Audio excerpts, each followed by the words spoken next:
Good morning again. I want to thank you again for the opportunity to worship with you all this morning. It's an honor to be here. So just some history for our text today. Our text picks up in the midst of an important time in Judean and Israelite history. The books of Kings, 1 Kings and 2 Kings, tells the story of both Judean and Israelite monarchies. At first, these monarchies were united as one under King Solomon, David's son and the builder of the Temple of Jerusalem. But after Solomon's death, the two monarchies split into the northern kingdom of Israel and the southern kingdom of Judah. 1st and 2nd Kings, therefore, document the stories of these kingdoms, their unity, their turmoil, and ultimately, their destruction. One thing in particular that is documented in this portion of the Hebrew Bible is these various kings' reliance on prophets. We meet one of the first prophets to a king in 1st and 2nd Samuel. Samuel served as the prophet to Saul and to David. Then we meet Nathan, prophet to Solomon, Elijah, prophet to Ahab, and in our text this morning, we meet Elisha, prophet to 4 Israelite kings, Joram, Jehu, Jehoahaz, and Jehoash. Elisha was Elijah's student, his disciple, his protege. He was trained in miracle working and studied heavily in the Temple of Jerusalem. Elisha was equipped with Israelite law and carried with him a formidable reputation throughout the northern kingdom. His name itself translates to, "My God is salvation," and he became a respected teacher, scholar of the divine, well-known wonder worker, and famous prophet. Our text for today ultimately focuses on the heroics of Elisha from the perspective of Naaman, the powerful commander of the Aramean army. We see Elisha take the main stage as the impressive prophet he is, as he cures Naaman from leprosy. Obviously, the famous prophet Elisha can cure a man of leprosy, or else he wouldn't be worth his weight in salt. At first glance, the story focuses on 2 named men whose narratives of power have been preserved throughout antiquity. But I'd like us to take a step back and imaginatively reapproach this story from the perspective of someone else, from the perspective of an unexpected prophet, from the perspective of the unnamed servant girl in our text, who boldly proclaimed her faith and in turn began to change the course of history. Before she was captured by Naaman's army, the young servant girl lived in the region of the northern kingdom, Israel.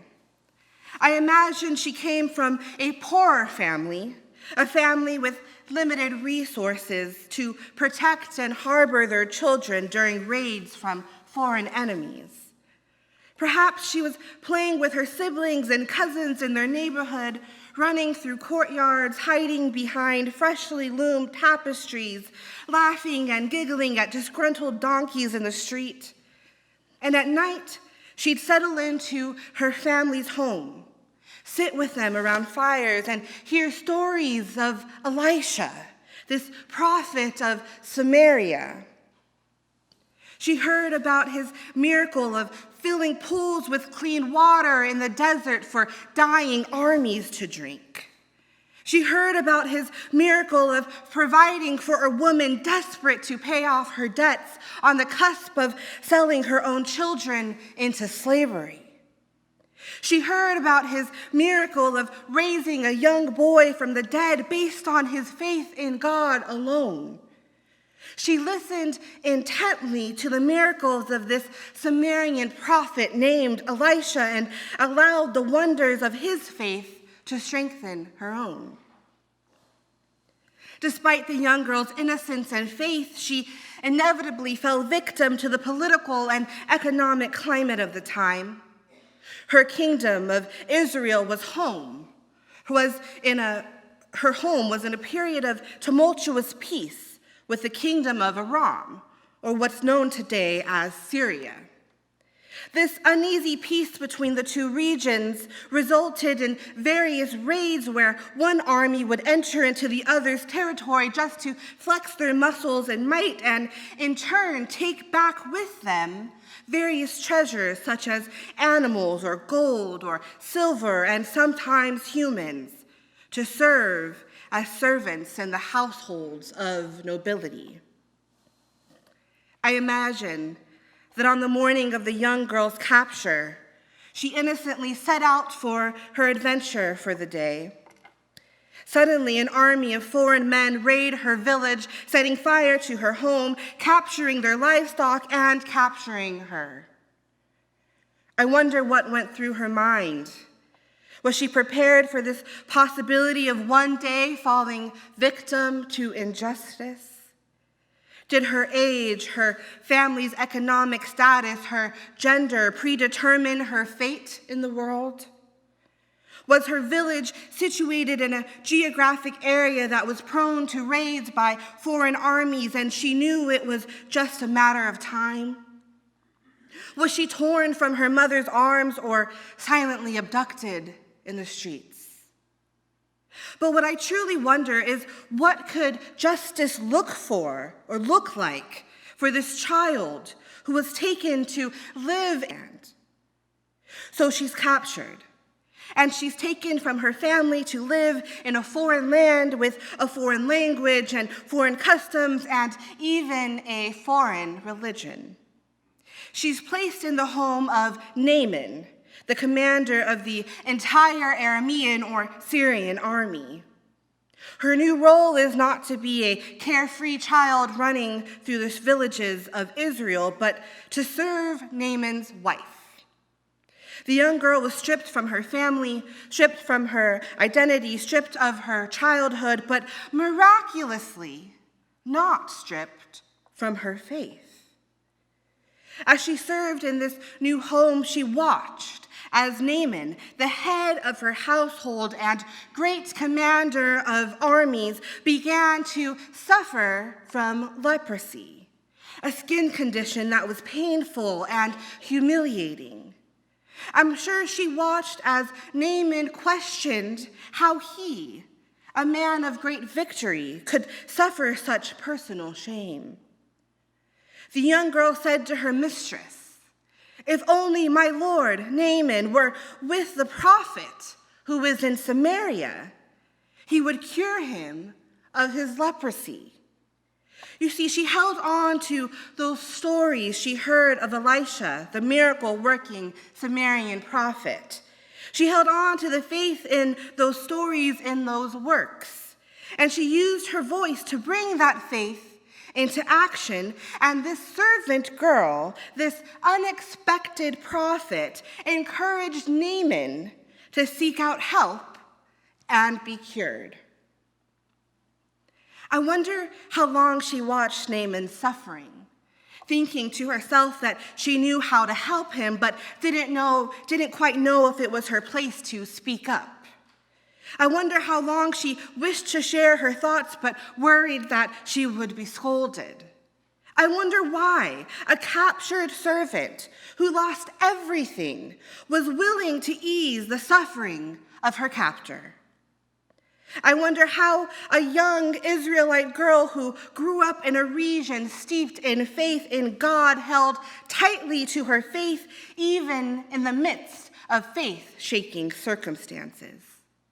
But nevertheless, she did.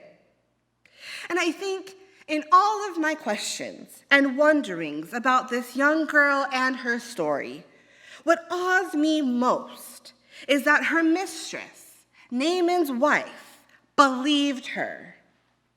This young servant girl from somewhere in Israel is heard, is trusted, is believed. You see, miracles happen when we trust and believe women. Miracles happen when you believe women. So a desperate Naaman took the girl up on her offer, and he traveled to Samaria, the capital of the northern kingdom. He first went to the king and said, "I'm here, king, cure me." But the king of Israel, unable to perform miracles, believed that Naaman was mocking him and almost incited a war. But Elisha, the prophet of Samaria, heard of Naaman's journey and went to meet him. He advised Naaman to wash in the river Jordan to be cured of his leprosy.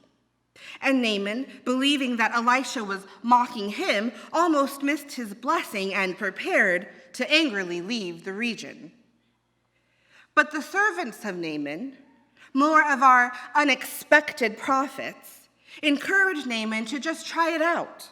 Wash yourself in the river and see what happens. So he did, and he was cured. And he went back to Elisha proclaiming faith in God of Israel.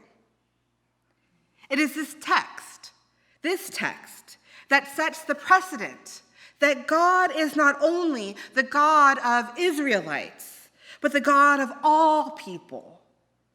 The God of the foreigner, the God of the stranger, the God of the captured, the God of the captor.